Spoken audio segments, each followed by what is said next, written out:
할렐루야. 한 주간의 삶에도 주님의 은혜가 함께 하시기를 축원합니다. 신명기 말씀 1장입니다. 우리가 신명기 말씀을 통하여서 우리가 거듭되는 말씀, 다시 말씀이 아닙니다. 거듭되는 말씀. 신명기는 하나님의 명령을 다시 이스라엘 백성들에게 설교함을 통하여서 이제 하나님의 약속이 우리 앞에 있는데 그 약속을 어떻게 우리가 취할 것이냐, 그 약속을 어떻게 얻어낼 것이냐, 응답할 것이냐, 이 부분에 대해서 말씀하고 있습니다. 우리가 때로는 문제 해결 앞에 서 있습니다. 근데 그 해결을 얻는 사람이 있고 보기만 하고 안 됐네 라고 하는 경우도 있죠. 이 신명기 말씀이 우리들의 삶에 아름다운 도전이 되고 그리고 하나님의 약속들이 이루어지는 삶이 되시기를 바랍니다. 1장 21절입니다. 1장 21절 너희 하나님 여호와께서 이 땅을 너희 앞에 두셨은즉 너희 조상의 하나님 여호와께서 너희에게 이르신 대로 올라가서 차지하라. 두려워하지 말라 주저하지 말라 한즉. 아멘. 하나님은 우리에게 응답은 주시지만 그 응답을 이루는 것은 우리라는 겁니다. 하나님이 모든 것을 다 이루어 주어서 여기 있어 밥상을 차려놓고 주지는 않습니다. 어쩌면 이 밥상을 차릴 수 있는 모든 레시피를 다 주시고 이거 네가 해보지 않겠니? 라고 하는 모습이 더 강합니다. 21절의 말씀에 보면 이 땅을 너희 앞에 두셨은즉 이라고 말합니다. 하나님이 이 땅을 너희 앞에 두셨다는 거예요. 가데스 바네아까지 가서, 가데스 바네아는 가나안의 문턱입니다. 그리고 거기에서 이제 한 발짝만 앞으로 가면 이들은 가나안 땅을 밟을 수 있습니다. 그래서 이 가데스 바네아에서 그때 한 게 무엇입니까? 12명의 지도자들을 보내어서 그 땅을 정탐하게 한 거죠. 그리고 그 땅에 사람들이 어떠며 성읍은 어떠며 어떻게 되어 있니? 이것을 보고 오라고요. 그래서 그들이 보고하고 나서 뭐합니까? 잘 보고를 합니다. 근데 자기의 의견들이 나오죠. 우리가 사람의 의견을 모은다는 것은 쉬운 일이 아닙니다. 하나님의 약속이 분명히 있음에도 불구하고 이 사람 저 사람들의 말을 듣다 보면 하나님의 말씀을 의지하기보다는 사람의 생각들을 묻기 시작하면 거기서 문제가 발생해요. 당신 생각 어떻습니까? 당신 생각 어떻습니까? 그런데 이 의견이라는 것은 할 것이냐 말 것이냐 아니라 어떻게 하면 좋을 것이냐에 대한 의견이 되어야 하는데 우리에게 이 결정권까지 우리가 가지려 하고 있다는 사실입니다. 하나님은 이 땅을 너희 앞에 두셨답니다. 그리고 왜 두셨느냐? 너희 조상의 하나님 여호와께서 너희에게 이르신 대로 그냥 올라가서 취해라고 말하고 있습니다. 차지하라. 차지하기 위해서 필요한 두 가지 마음이 있죠. 두려워하지 말라, 주저하지 말라. 두려움은 무엇입니까? 자기를 주눅들게 만들어요. 그래서 어떻게 됩니까? 주저하게 되는 거죠. 갈까 말까. 우리가 문제를 바라보면 사단은 우리에게 두려움을 줍니다. 큰일 났네. 큰일 났다는 건 무엇이에요? 내가 이걸 할 수 있을까 못할까? 라는 그런 자기 주관의 모습이 돼요. 내가 이걸 할 수 있을까 못할까? 그런데 하나님의 일은 내가 하는 게 아니잖아요. 하나님의 일은 누가 하는 겁니까? 하나님이 하시는 거죠. 우리는 하나님만 의지하고 가면 되는 거예요. 하나님이 우리 앞에 두셨기 때문입니다. 25절, 26절입니다. 그 땅의 열매를 손에 가지고 우리에게로 돌아와서 우리에게 말하여 이르되 우리의 하나님 여호와께서 우리에게 주시는 땅이 좋더라 하였느니라. 그러나 너희가 올라가기를 원하지 아니하고 너희의 하나님 여호와의 명령을 거역하여. 아멘. 그 땅을 바라보고 와서 이 땅 참 좋습니다 라고 이야기하고, 그러나 이게 문제이죠. 너희가 올라가기를 원하지 아니하고 너희 하나님 여호와의 명령을 뭐에 대여? 거역하였다. 불순종은 거역입니다. 그래서 죄가 되지요. 하나님의 말씀에 불순종할 때에 우리는 이 얘기합니다. 그건 내가 선택했어요. 선택 좋지요. 그러나 이 선택이 순종이 아니라 불순종은 여호와의 명령을 거역한 거예요. 그래서 죄악이 됩니다. 예수를 믿지 않는 것, 이것은 사람들의 선택입니다. 믿을 거냐? 안 믿을 거냐? 그래서 안 믿는 걸 선택했어요. 근데 이것은 여호와의 명령을 거역하는 겁니다. 그래서 죄악이 됩니다. 결과는 지옥 심판입니다. 우리에게 선택권을 주었지만 이 선택권은 네가 할 거야 말 거야 아니라 우리는 하는 것을 선택해야 합니다. 그것은 우리에게 주신 은혜의 선물이기 때문입니다.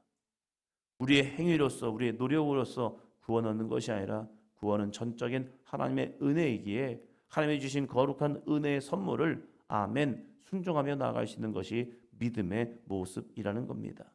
때로는 부모들이 자녀들에게 신앙의 권면을 할 때 선택권까지 줍니다. 그래서 네가 믿을 거야 안 믿을 거야. 이건 무서운 선택이거든요. 필수 조건이 있는 거예요.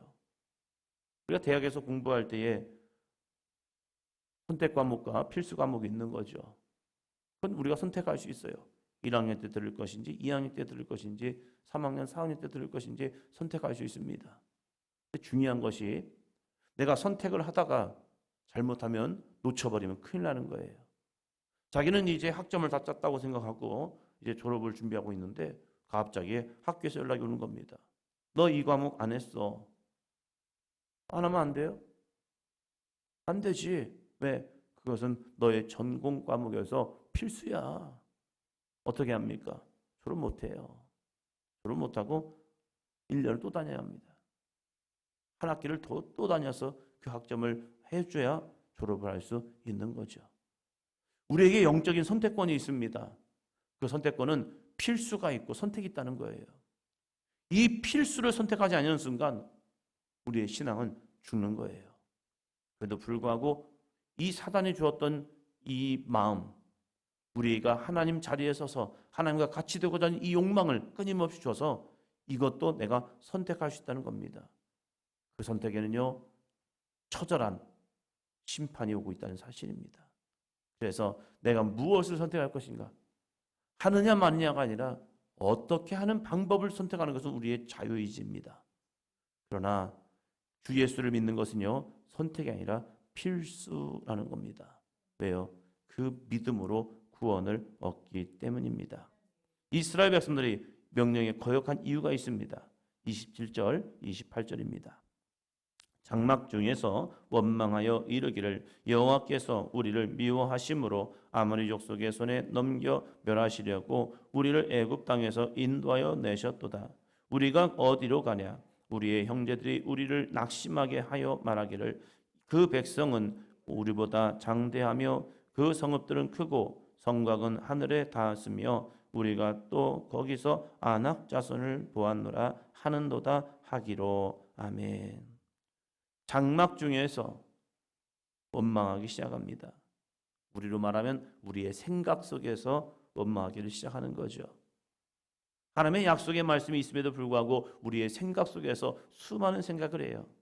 근데 이 생각은 하나님의 말씀을 믿고 신뢰해야지라는 생각이 아니라 내 육신의 생각이 계속 내 머릿속에서 오가는 거죠. 이걸 하면 어떡하지? 이 시간을 하면 어떡하지? 지금 이 상황에서 하면 어떡하지? 하면서 이 머리에서 수많은 계산법이 돌고 있는 거죠. 그럴 때에 하나님을 의지하기보다는 원망하기 시작하는 순간 놀라운 것은요. 하나님을 의지하기보다는 안 될 상황을 보기 시작하는 거예요. 될 상황은 하나입니다. 하나님이 우리와 함께 하시다. 근데 안 될 상황은 내가 찾기 시작하는 거예요. 이거 보고 저거 보고 저거 보고 이거 보는 순간 이것 때문에 안 되겠네. 저것 때문에 안 되겠네. 이 상황과 저 상황 때문에 안 되겠네. 저 사람 때문에 안 되겠네 하면서 이제 하나님의 시선을 놓치는 순간 수많은 문제들이 보이기 시작하는 거예요. 우리가 어디로 가랴? 우리의 형제들이 우리를 낙심하게 하여 말하기를 그 백성은 우리보다 장대하며 그 성읍들은 크고 성곽은 하늘에 닿았으며 우리가 또 거기서 아낙 자손을 보았노라. 이제 문제가 더 커 보이기 시작하는 거죠. 하나님을 놓쳐버리면 문제가 더 커 보이기 시작합니다. 그러면서 뭐라고 말합니까? 성곽은 하늘에 닿았으며. 이게 말이 됩니까? 높을 수는 있지만 하늘에 닿았다? 얼마나 과장법이 커지기 시작합니까? 문제를 보면 나는 작아지 보이고 문제는 더 커 보이시 합니다. 그러나 하나님을 의지하고 하나님을 바라보면요, 문제는 작아 보이고 하나님이 커 보인다는 사실이죠. 내 시선이 지금 어디에 서 있느냐. 그럴 때에 모세가 이스라엘 백성들에게 선포해 줍니다. 29절이요.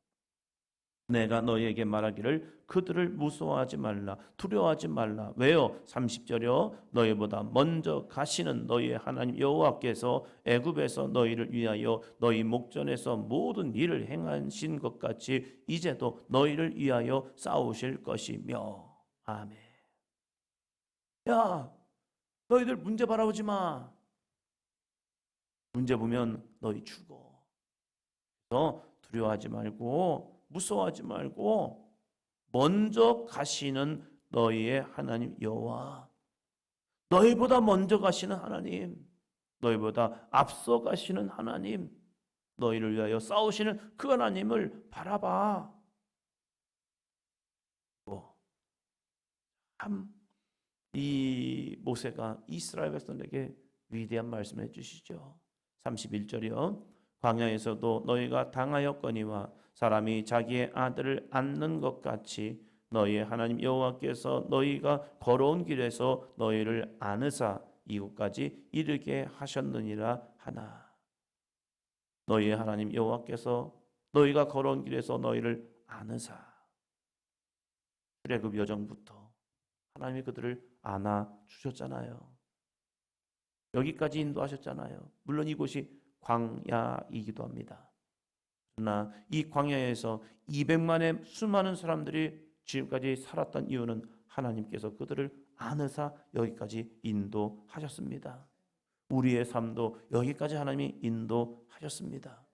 그러면 우리는 그 하나님을 의지해야 하는데 어느 순간에 이제는 내가 다 하나님을 아는 것 같아서 하나님을 오해해버렸고 그 오해를 통하여서 하나님 이건 안 돼요. 오늘까지 됐는데 내일의 문제는 안 될 것 같은 거예요. 그래서 그들이 두려워하고 무서워하고 원망하는 모습이 있잖아요. 오늘 하나님은 우리의 하나님이 되신 줄로 믿습니다. 그래서 오늘도 나를 안아주시고 나를 보호하시고 나를 인도하시는 그 하나님을 의지하며 살아가는 한날의 삶이 되기를 축원합니다. 오늘까지 인도하시는 하나님께서도 앞으로도 인도하십니다. 문제, 상황은 일어나요. 그러나 이 문제가 나를 죽이지 못해요. 왜요? 하나님이 나의 하나님이 되시기 때문에. 문제 때문에 힘든 거 알아요. 힘들어요. 문제는 결코 우리에게 쉽지 않습니다. 힘들어요. 그러나 이 문제도 이기게 하십니다. 가나안 정복, 그것은 목숨을 걸고 하는 싸움입니다. 그러나 하나님이 마침내 승리케 하십니다. 그래서 두려워하지 말라고 하는 겁니다. 평탄한 길이 아니라 어려운 길인 걸도 알매도 불구하고 여호와께서 너희보다 먼저 가시기 때문에 그 하나님 의지하고 그냥 가랍니다.